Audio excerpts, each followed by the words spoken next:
So today we're going to look at how to make corrections and how to make sure our students are in the correct alignment for their body. So first we want to look at why do we want to correct in a yoga class. So most importantly is that we want to prevent any kind of injuries from occurring. So if you're looking at your group as a whole and you see a couple of people that are making mistakes, you want to check which people are making mistakes that could lead to a possible injury, and you need to correct them as soon as you can because you don't want any of your students to have any kind of discomfort or pain or injuries from how they're practicing. So it's really important to correct because of that reason, prevention of injuries. The second reason we correct is just to build our students' awareness of what their body is doing. Because many times students don't exactly understand how they're looking. Sometimes they don't realize that they're hunching or they're bending forward slightly or they're tilting their pelvis in another way. So it might not create any injuries as such, but if they are corrected properly, then they can also maximize the benefits from doing those yoga practices. And then the last point, which isn't really a correction as such, but is by giving them any kind of corrections as needed so that they can deepen their practice, so they can go from the more simple practices to the more advanced ones.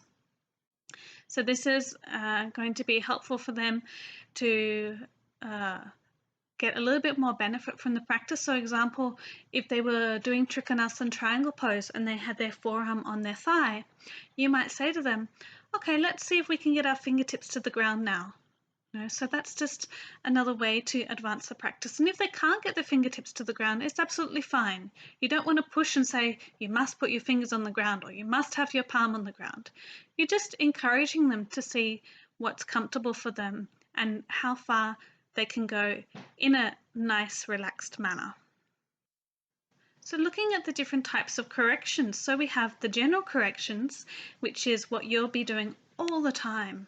So example, you've got a big group of people and you'll say, keep your spine upright, relax your shoulders, bring your feet together. All these things are corrections because by saying that, you're reminding them how they should be doing it. And we'll go into detail about this in a minute. Then we have the verbal corrections. So that's where you will say to someone, oh, please try to keep your spine upright. Or please try not to hunch your back. Or please try to have your feet together. That kind of thing. And then there's the physical corrections where you might go to physically correct them. Now, there's a lot of different opinions on how correction should be done. And you'll see that there are many traditions and styles. So some styles, they don't do any kind of verbal correction. They don't do any kind of physical correction. They only do general corrections. And that's especially used when there's a large amount of people. There's other traditions or styles, I would say modern styles, which focus a lot on physical corrections. And now we've already heard that it's really important that if we are going to do any kind of correction physically, we need to have a good understanding of their body, and we still have to be very, very gentle. And we also have to think about, is it actually necessary? So we'll go through this kind of thing in the coming slides. So looking at the general correction, so as I said, that's the common instruction. So that's where you're basically repeating about how the position should be. And it's very helpful for giving corrections in a fast manner. And if you've got a lot of people, for example, if you're teaching 100 people, now you can't go to all of them individually and verbally say, oh, please keep your spine upright. Please keep your spine upright. You can't do that. And you certainly can't physically correct that many people, but you can correct a large proportion of people by general corrections. And what it also does is creates awareness in the student. So it might be that they were doing, say, Bhujangasana, and they had their chest open, their shoulders relaxed to begin with, But then they slowly started forgetting about that and they started kind of hunching and their shoulders came to their ears. And then you remind them, try to keep your chest open, try to relax your shoulders. And they're like, oh, yeah, I'll do that. So it also helps remind them how they need to be doing it. And that is important so that they eventually will be able to practice all these yoga poses at home and they won't need you to be going and correcting them for everything. So it's very helpful to do the general corrections. Now, when you are doing general corrections, say example, you've got 100 people and you tell all of them how they should be doing it. Maybe 50% were already doing it correctly, so it was just a revision for them. And maybe another 40% they corrected themselves because you reminded them. Now, that remaining 10%, maybe they weren't paying attention. Maybe they were thinking about something else. Maybe they thought that they were doing it correct because they didn't really have that awareness. They thought it was right. So that's where you might have to go to them and say, oh, please try to keep your spine upright. Or please try to bring your feet together. Whatever it may be. So that's where it's helpful to have those kind of verbal corrections. It should be gentle. You should not try to get everyone to see what's happening at the time. So you don't want to be shouting out, hey, Kate, remember to keep your spine upright, from the front, because that's going to make them feel quite embarrassed. And for many people, they might feel that they don't even want to go back to the yoga class if all the attention's suddenly been put on them. So when you are giving those corrections, it should be quite subtle. What's also important is you let them do it at their own pace because they have more understanding of their body. They know their limitations more. So you're just gently guiding them towards what would be the best option. And sometimes it might be that they can't actually correct themselves because that's just their body shape. We all have different shapes and we all do poses a little bit differently. So it might be that you said, oh, please try to have your spine upright, but they have already maybe had a little bit of damage in their spine, or they've had that hunched over habit for a long time, so they can't actually straighten their spine anymore. So they might say, I am straightening it as much as I can. And you have to just say, okay, that's good, So sometimes it might happen that someone is actually doing the best of their ability, and you'll start to understand them and their body shape over a period of time. The other thing you can do is you can demonstrate next to them. I do this a lot for Ardha Matsyendrasan, the half spinal twist, because sometimes it's very confusing. They're using the wrong leg, they're twisting the wrong way, the arm's in a strange position. So you might say, okay, let's do it together. So both of you have your legs in front and bending one leg, then wrapping the other leg around. So you're doing it step by step with them so that they can come into that position and then they understand how to do it. So hopefully next time they won't have that mistake. So you might decide to do that if you feel comfortable and they feel comfortable with it. And then we have the individual physical corrections. So this might be where you've already given those general corrections. You might have given some verbal corrections as well. You might have given one student a verbal correction, but they didn't quite understand. So you might help physically correct them. Now, we do more physical corrections for things like headstand, where it's often needed for a teacher to be close to them, or some of those kind of balancing positions. It's really important that it is gentle. So we're not big fans of these very strong adjustments because basically a person can come into the position as per their comfort. If you try to force their body into a position, you can't understand exactly how their body is. You don't know their exact weaknesses in their body. So it's important that students come into it in the way that feels comfortable for them. And I'll give you an example. Imagine you're doing halasana, the plow pose, and your feet are almost touching the ground, but they're not quite touching the ground. Now the teacher comes to you and just presses your toes down till they touch the ground. Now that can be the difference between comfort and a neck injury. So it's really important that we do things very gently. We never force their body into a position.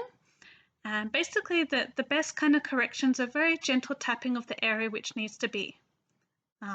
corrected. So example, someone's doing Paschimottanasana, you might see that their knees are still bent, and you might just touch their knees gently and say, try to straighten your legs. Or you might go up to them and you just touch their shoulder and their lower back when they're in their cross-leg position, meditative position, and say, just try to straighten your spine. So it's important that you're talking as you do it as well. So the corrections, any kind of physical corrections, you do need to take a lot of care with. Most of the injuries that are occurring in a yoga class are due to physical corrections. So it's really important that you're going to be teaching in a safe manner. And the physical corrections, if you look at the traditions in yoga, the physical corrections are not so common. General correction is very, very common, but physical correction is not very common in India at all, not until recently anyway. And we'll look at a couple of reasons why it's not as common. So one is that students can feel very shy about it. They can also feel shy for verbal corrections. Some people don't want any attention towards them, even people looking at them. It can make them feel shy. Lots of people who are new to yoga, they want to just be at the back, they want to see what everybody is doing, and then they want to do their own thing. And sometimes a teacher might feel that they want to help them because they're beginners and they don't know all the poses. So though they had good intentions to help them, it can actually stop them from coming back because they feel so intimidated and embarrassed. Then another reason is that some people don't want to be touched in any way. It can make a lot of people feel very uncomfortable. And of course, where you're touching is also really important. But a lot of women especially may feel very uncomfortable with being touched, especially if the teacher is male. So it's really important that you understand your students and what they prefer. Now, some people say, oh, but I always ask before I do it, before I give a correction. But then again, some people can feel shy about saying that they don't feel comfortable. So it's always helpful if you can start with the general corrections and then go for the verbal corrections. I've also mentioned that some people can feel embarrassed, some can feel that they're no good at practicing yoga at all. So it is really important that our students feel very safe on all levels and that we're not going to create any kind of injury. A few other things you want to be thinking about is that if lots of people are making mistakes, you might decide that you're going to have an overview of that pose again. And I've done this many times. For example, in Trikonasana triangle, lots of people make mistakes. And say they haven't done it for a while, they've kind of forgotten how the position should be. So you might say, okay, let's do a recap of this pose. Lots of you are making mistakes. I'm going to show you the pose. I'm going to show you what many of you are doing and how we're going to fix it. So you can demonstrate the pose, show those mistakes, and then ask everyone to practice it again. That's absolutely fine to do, and it can help a lot with getting them to improve on their position. The next point is that everybody does poses differently. So sometimes we have to come into a pose in a slightly different way or come out of it in a slightly different way. You'll find your students also do poses differently. They have different variations of poses that suit their body more. And you'll actually learn a lot from your students with how they do it and their different variations that you might have never thought of before. So what's important is that they're getting the benefit from the position that they're supposed to be getting. And, you know, everyone is different, so it's fine to have slightly different positions or variations of the pose. If you look at a group of 30 people doing one asana, they're all going to look slightly different. And we've talked about this previously because everyone has a slightly different shape. We have different levels of flexibility in different parts of our body. We have different areas of our body that are stronger and different areas that are weaker. Some of us have more of a tendency towards flexibility in certain parts of our body, and other areas are not so much. You know, if someone has, say, done a lot of sports, then they might find it very difficult to do certain poses, whereas others will find it very, very easy. So we never compare, and we always allow them to do it as per their comfort. So that next point we're also seeing consideration to weaknesses in students. So understanding when your student can't go any further in that pose because they just actually can't do it. And that's absolutely fine. Then stretching 70 to 80% of their capacity. So remember that if we're going to be trying to correct them, we shouldn't be getting them into the pose that's too deep for them. Now, I'll just give you a story of we had one student who came for the TTC and said to us, now when I do Ardha Matsundrasan, I always need help to get into the pose. And we thought, okay, interesting. And to get into the pose, she wanted to be able to hold her foot. And she said, please, can you help me get into the position? And we're like, okay. And we didn't do it. We just kept observing her. And then after a few days, she actually did the position herself.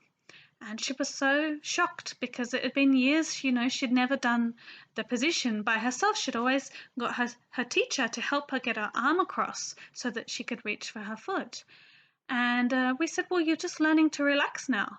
And the more you can relax, the deeper you can go into it. So actually the relaxation instructions are really, really important when we want to be going deeper into the pose. And it might be that, say, for example, we're going to do Paschimottanasana, the full forward bend.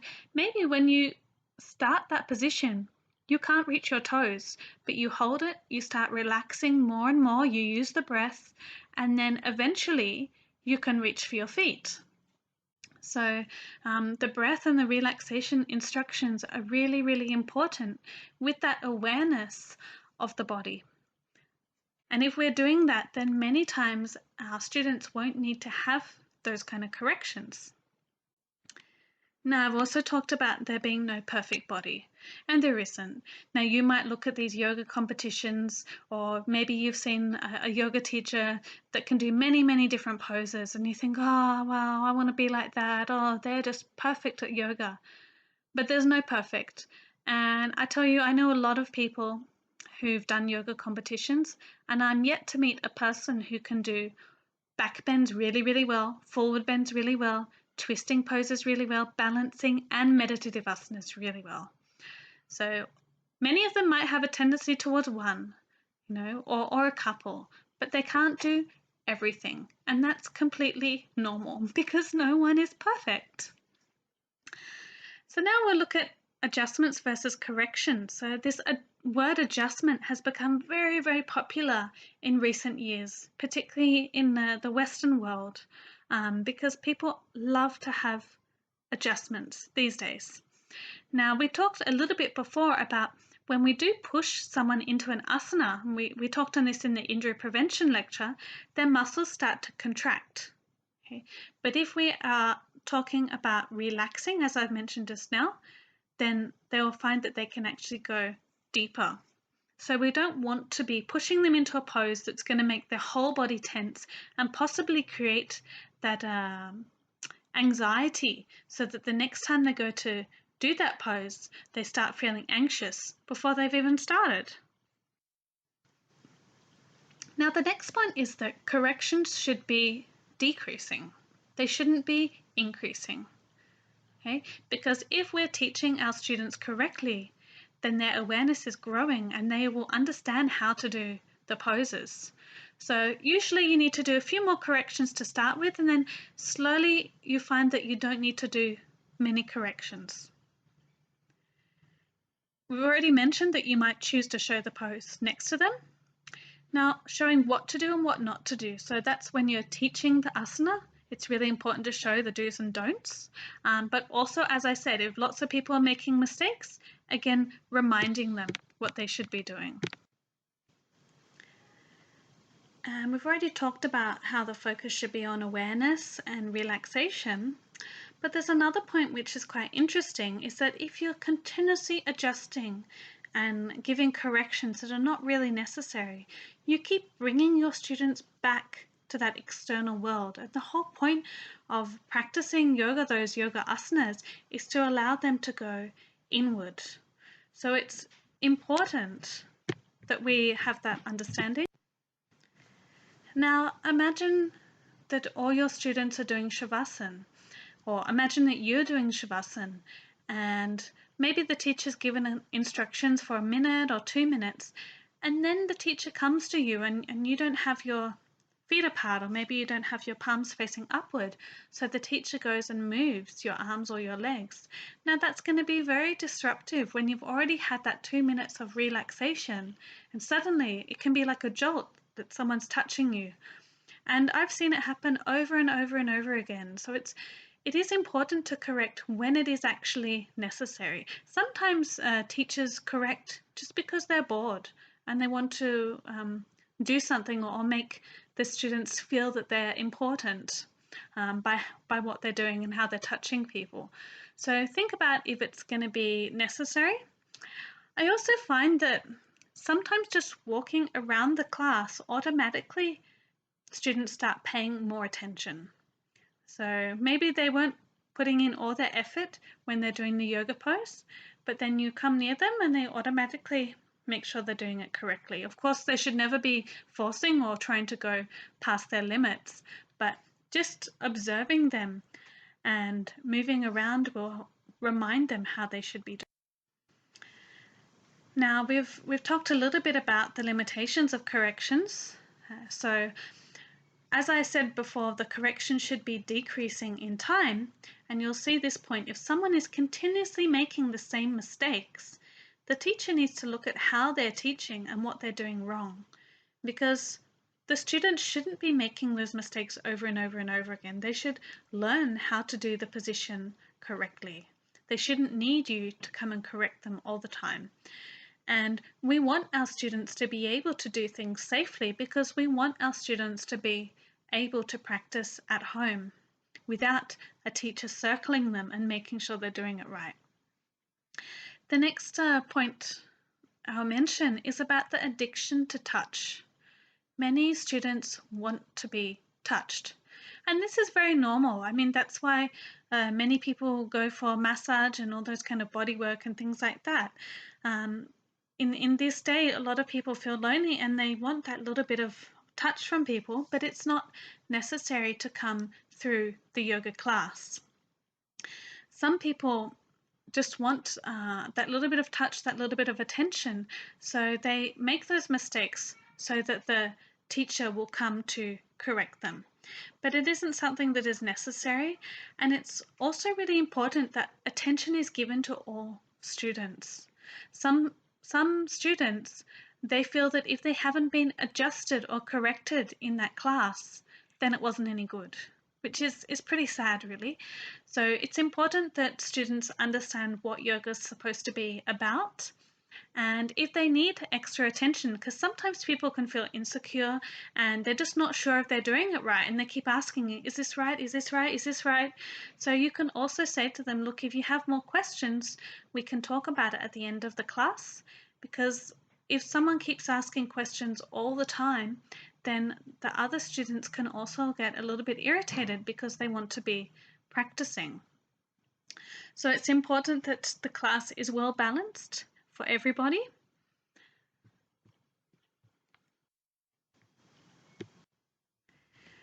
Now, another important point is about observation. So as a teacher, you want to be observing your students all the time. And that's one of the reasons why we don't encourage you to be doing the yoga poses with your students. Definitely you can do them some of the time, especially say when they're used to doing Surya Namaskar, the sun salutation, you might want to do it with them as well. That's absolutely fine. Some poses you might do with them that are easy, that you can easily see the rest of the students, but you don't want to be doing poses all the time. Now, example, many times I see teachers, they're doing every pose themselves, even they're closing their eyes, so they have no understanding what their students are doing. They don't know if they're making mistakes, they don't know if they're releasing poses early, they've got no idea. So it's important that you can keep watching your students. Sometimes you might come into the pose with your students, but then you release the pose so that you can move around and you can start to correct your students as needed. But you don't hold the pose for the full length of that time. So it is really important to be checking your students. looking at their face, looking at their breath.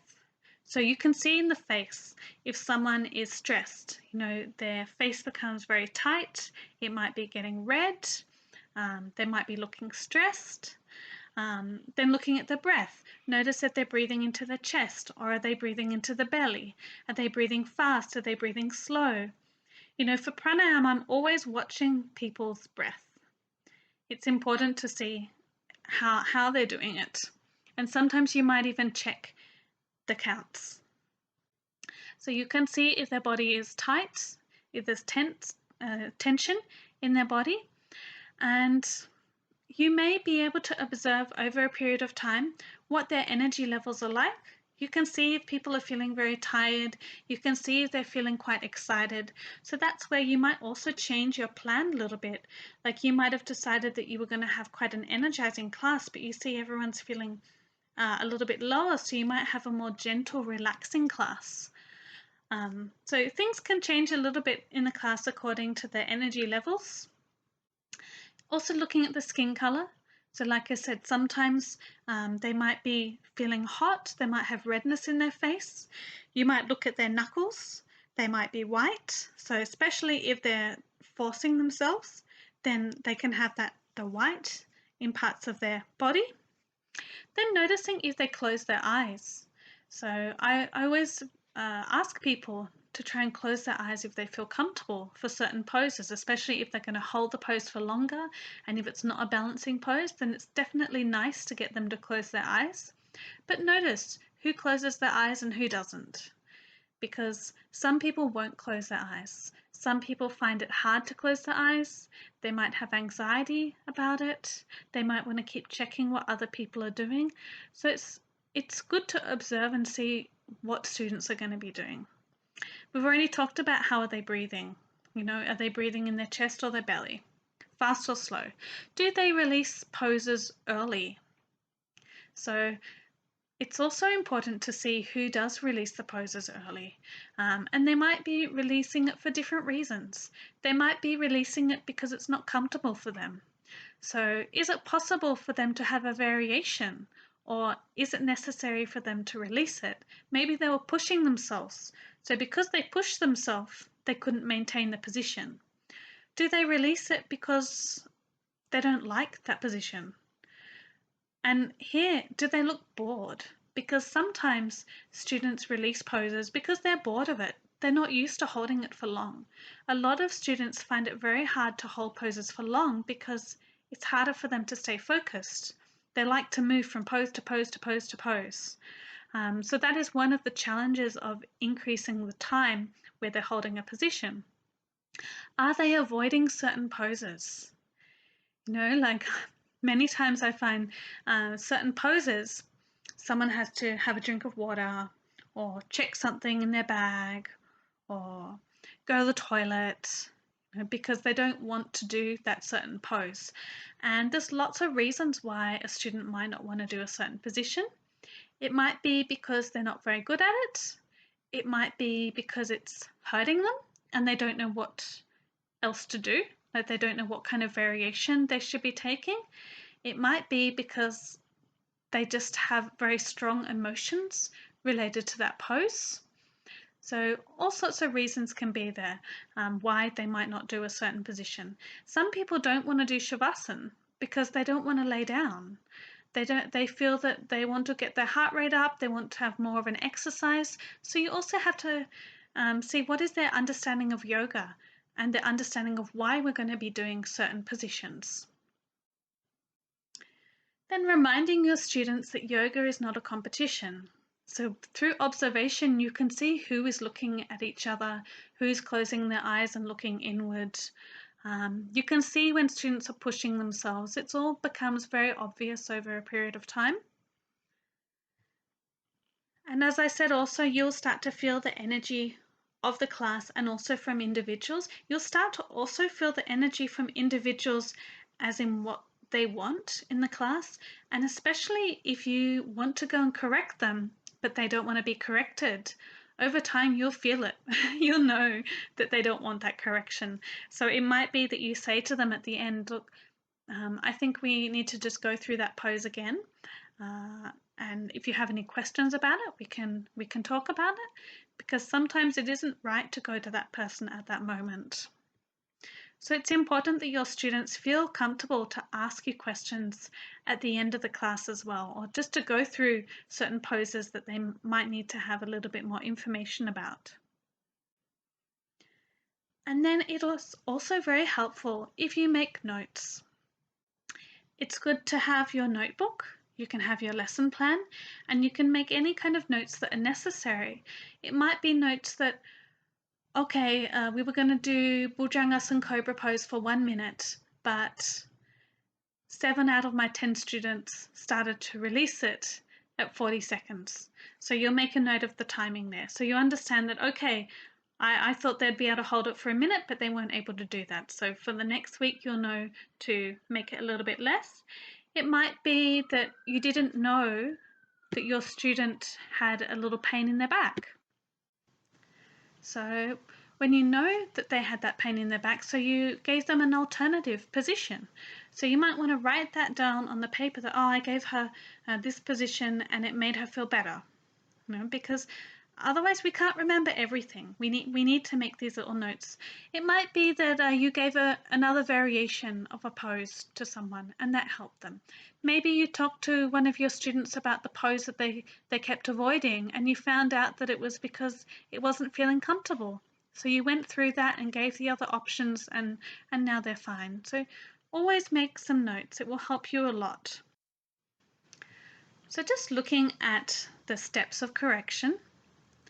So looking at first the basic focus and purpose of the asana. So asking yourself, why are we practicing that pose? And how can we improve this position to have the maximum benefits?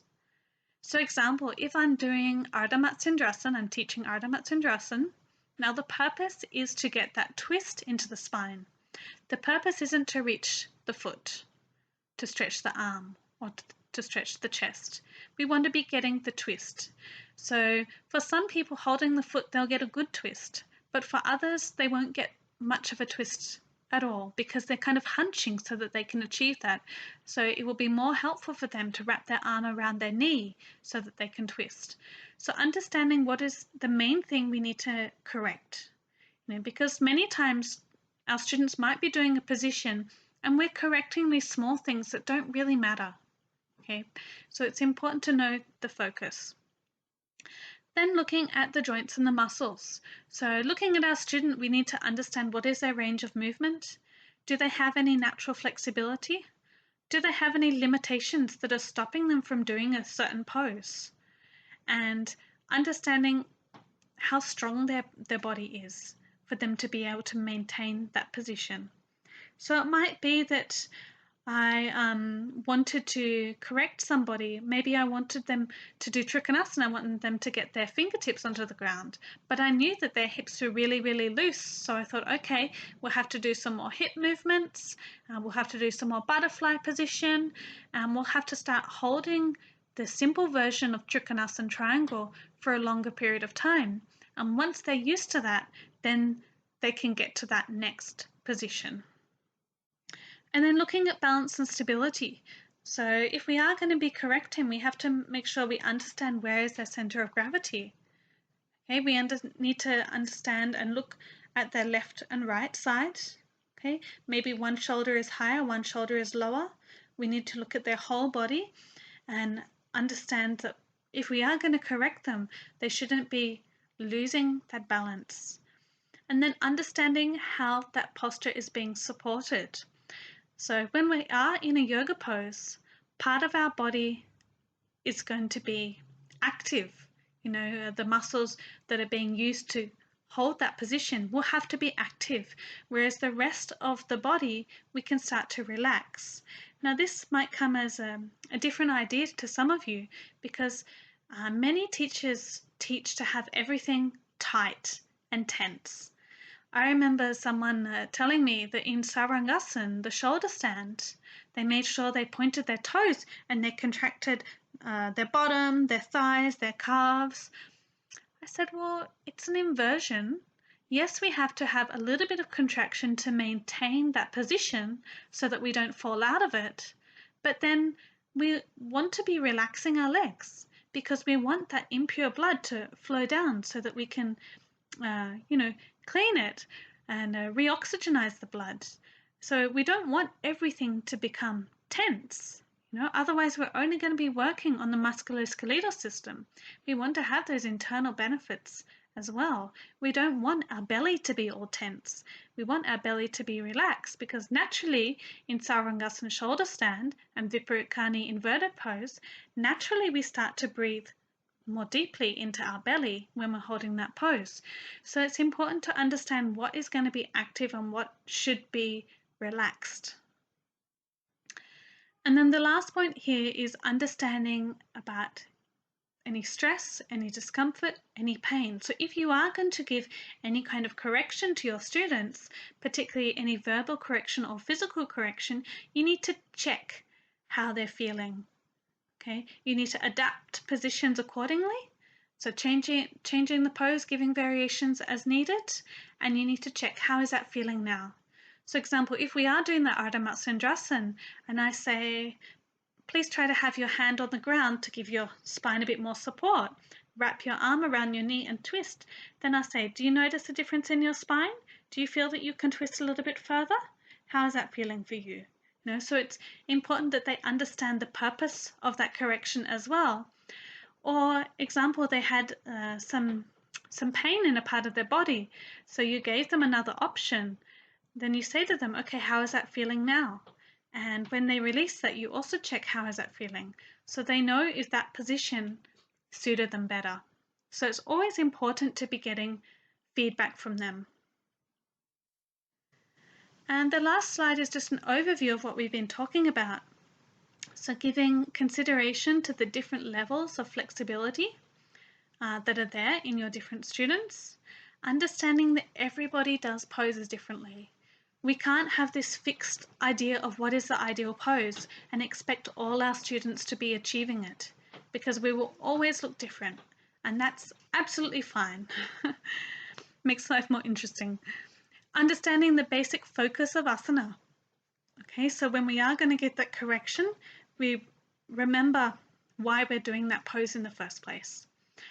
Giving consideration to any weaknesses that are there in our students. Stretching to 70 to 80%, not 100%, not 120%, okay? In a comfortable range. And remembering that there is no perfect body. So this is just a little introduction about corrections. Another point I want to talk about corrections is that you will be better at corrections over a period of time. It's not just like a manual that you understand, okay, if this person is doing this, I have to correct it in this way. There are many different ways that we can be correcting, and as we understand more and more the variations and the different body shapes and how they adapt to different poses, we'll know the best way to correct them. And sometimes it might be that you gave a correction and it didn't really help very much. So that's where you have to think, okay, what's another option I can give that student which will be better for them? So that's where getting that feedback is really important. And don't feel bad that, okay, you looked at your student and you thought this is going to be helpful, but it wasn't. Just try something else. The other point that I think is really helpful is that when you're looking at your student that maybe you need to correct, don't immediately run straight to them. You might have to look at them from one angle, from a different angle, maybe from a little bit further away till you understand what is necessary before doing that correction. So there are things to think about, and definitely don't forget about observation. Lots and lots of observation and general corrections. Hari Om.